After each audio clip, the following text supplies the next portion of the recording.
And Ezekiel is an intense, super intense book. And as you run through it, especially the first time you read through it, you're going to run across a lot of stuff that just kind of makes you set your Bible down and take a step back for a few minutes. There's a lot of stuff going through there. It's the fourth longest of the Old Testament books. Of course, Psalms, that's the longest one. Next will be Genesis, that's got 50 chapters, which is there. Thirdly would be Jeremiah, and then you got Ezekiel. And Ezekiel is 48 chapters. Now, as you look at the book of Ezekiel, it's written in what's called a chiastic, or that's the Greek letter chi, is an X. It's written in a chiastic form, just like Daniel, just like the book of Ephesians, and just like the Sermon on the Mount. And that's a little bit more nerdy than what we usually like to get into in a Sunday Bible class or a Wednesday Bible class. But let me explain what we're doing here. But the Persians loved to write poetry and books in this way. And what they did was they'd make an X, and you go this way and that way. And chapter 1, let's do Daniel, for example. Daniel is a chiastic book. It's a double chi. So they use both sides of the X. The center point of the book of Daniel is chapter 7. Now, if you go back one chapter, that's chapter 6 and chapter 5, chapter 6, chapter 5, chapter 3, chapter 4, chapter 1, chapter 2, they each match each other. They go up, and you go on the other side, they match each other. Looking at what we're looking at in Ezekiel, think of, you remember back when you were a kid, these are almost illegal now, you had a seesaw. Remember seesaws? I don't think they have seesaws anymore because people kept jumping off and, the other person had to crash or whatever. Think of Ezekiel like a seesaw. And the very center point of it is the destruction of Jerusalem. And that's going to be in chapters 26 through 32. Now, if you put a seesaw right here and put that destruction of Jerusalem and the judgment of the nations right here, you're going to notice chapter 1, you got God very, very angry. Chapter 48, you see where the Lord is there. Chapters 4 through 8, you see the destruction and coming destruction of Jerusalem, about how God is angry and will soon destroy it. You look at chapters 40 through 48, you see where God is building a new temple. And that new temple is a place in which God is going to dwell forever. And you keep coming in on the seesaw, and the whole book balances out. And that's what you're going to see as you look at that book poetically and that you run across. Now, in this class, one thing I really want us to look at and to think about is where we're placed in the Bible. The majority of the Old Testament is written right around this area because this is a really tricky area of whether or not God's going to keep his promises. Have you ever been in a situation if something's happened badly in your life and you're like, well, where's God? God, you promised to take care of me. God, you promised that life would be good. The preacher's always saying that if I'm baptized, my sins are washed away and everything is perfect. So God, why would you do something like this right now? Well, multiply that times 10 billion, that's what you got in the book of Ezekiel. So the majority of the Old Testament is written right around this time, about half the Psalms. And you've got 3 major Bible characters all living at the same time, all in different areas. In 609 BC, you have Daniel taken out of Jerusalem and brought to Babylon. The great king Josiah, remember, he found the writing of the law in the temple, and he was trying to restore everything. Josiah is killed. The Babylonian king, Nebuchadnezzar, comes and he captures the royal family of which Daniel was a part.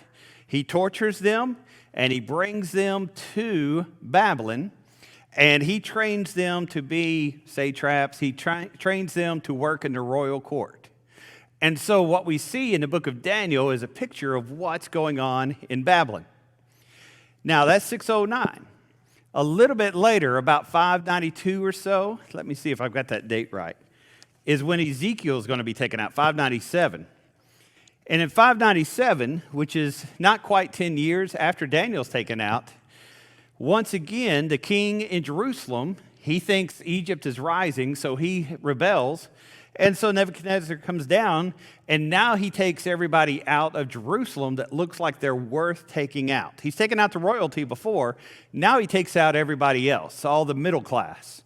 And he hauls them from Jerusalem all the way over to outside of Babylon, and he begins planting them in refugee camps, is what I would think of it. And so they're dotted all around Babylon. Pretty much what he's doing is he's saying, hey, if you're going to rebel at home, I'm going to take you somewhere where you're not used to being, and then you're just going to stay there. And so Ezekiel is taken out of Jerusalem. He's taken to what I call the river Chebar, Chebar.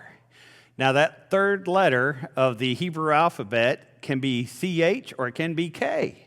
So if you have like an NIV or a new translation, it's going to be Kebar. If you're going to have an older translation, it's Chebar. I call it, Chebar. Some people call it Keber or whatever else you may do. You can be wrong if you want to. It's okay.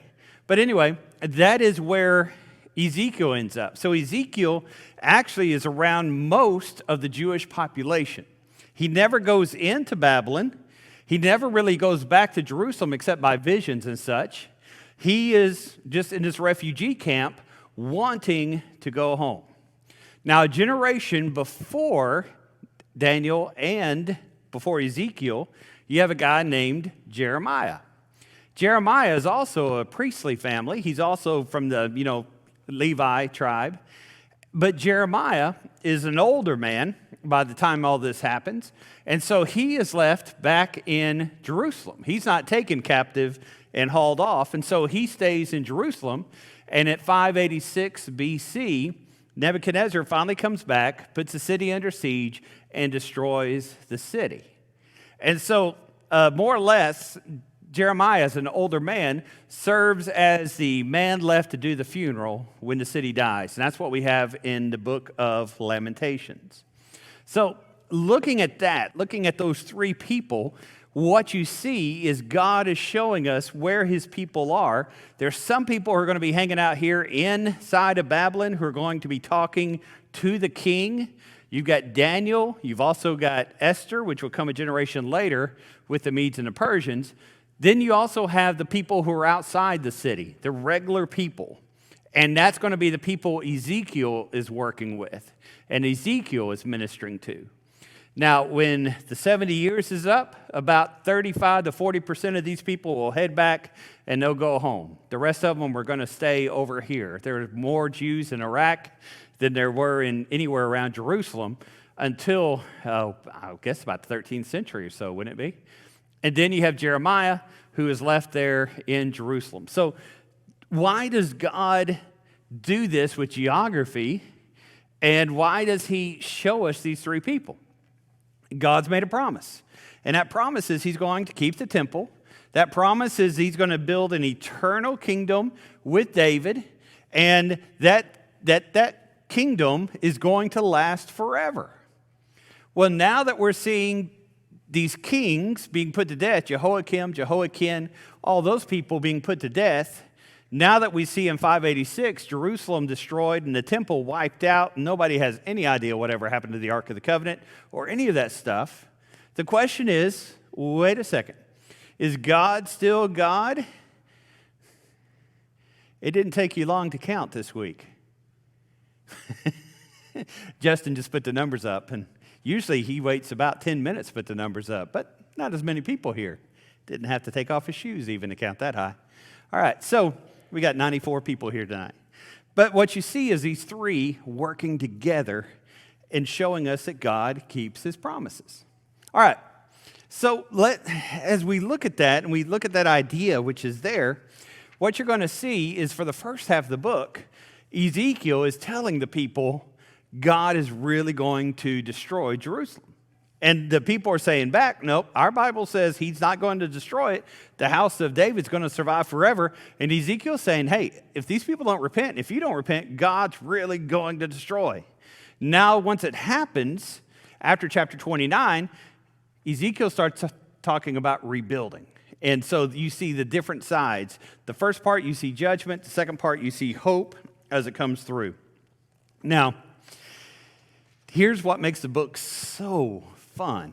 The teacher I had at Freed Hardeman, as he was discussing this, told me one time, he said, if there was a nerd in the Bible, it'd be Ezekiel. And I've always remembered that. It was just kind of a throwaway statement which he had. As you read through it, I don't think nerd is a right word, but it is an eclectic book. You go through the book, you have four major visions. Here's your homework, okay, for next week. Read the first 3 chapters of Ezekiel, all right? And draw a picture of the vision.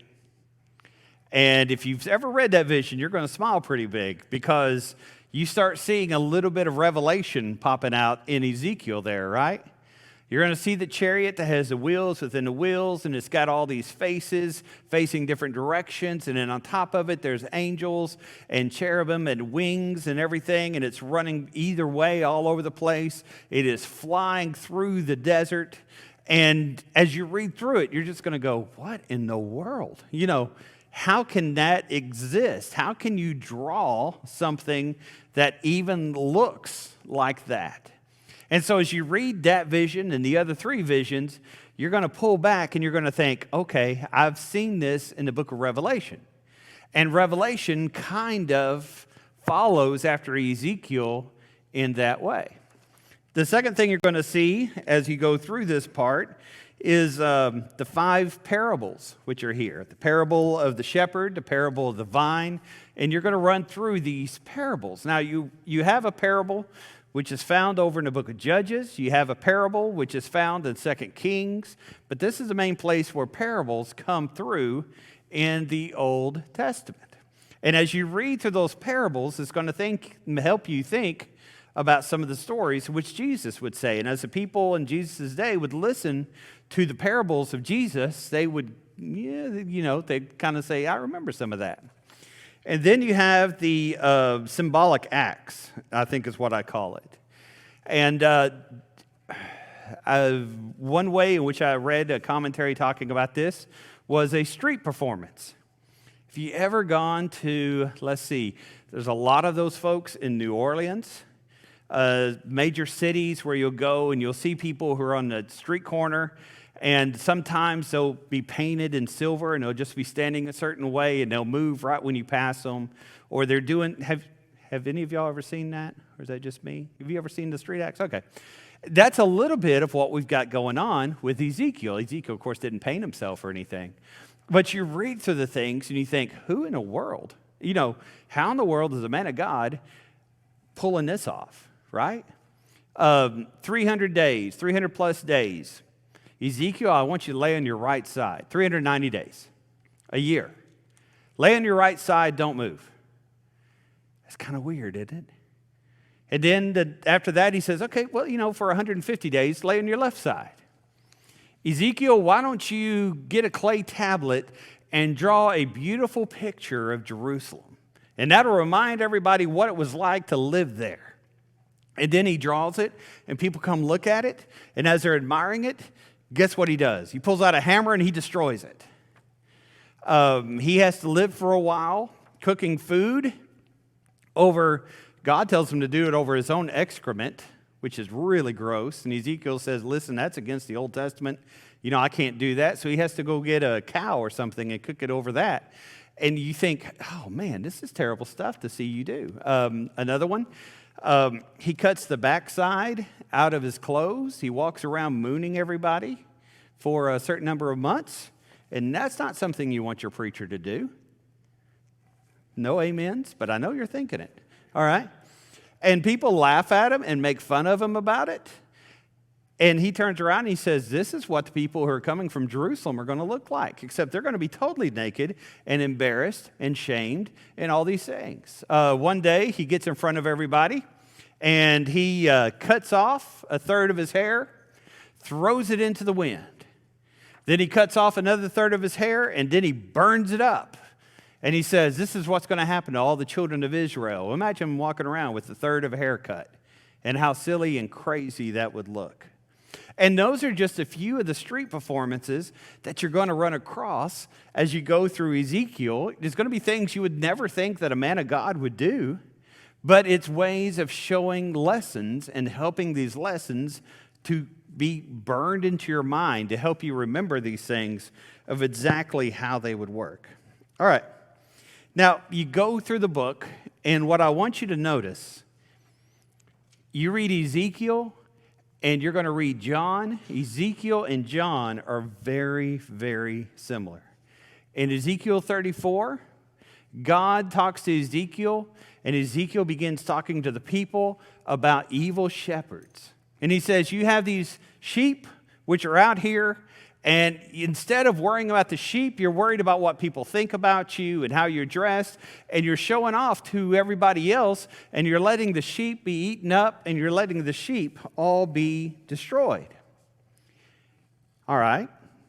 Now run to John chapter 10. Jesus says, I am the good, what?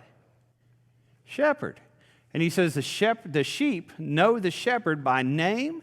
He said these other shepherds, pointing at the Pharisees, they're evil sheep, worried about themselves, and they are robbers, and they don't care about the sheep, and they let the sheep die.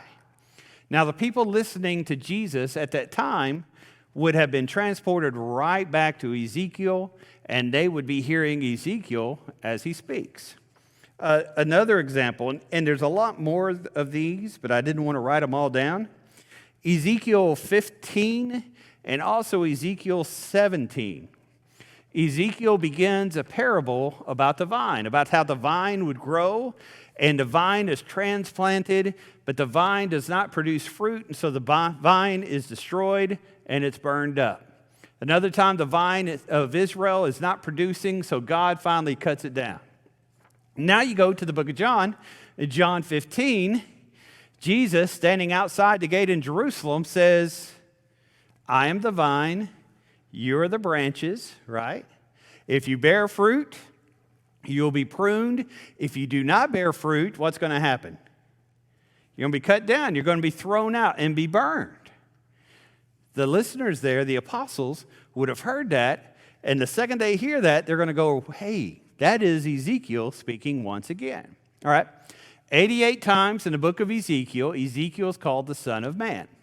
91 times in the New Testament, Jesus is called the Son of Man. It's interesting how in those two places it really comes through. Now, to be fair, a lot of people, Bible scholar people, when they look at Jesus calling himself the Son of Man, he called himself the Son of Man several times. Ezekiel never does that.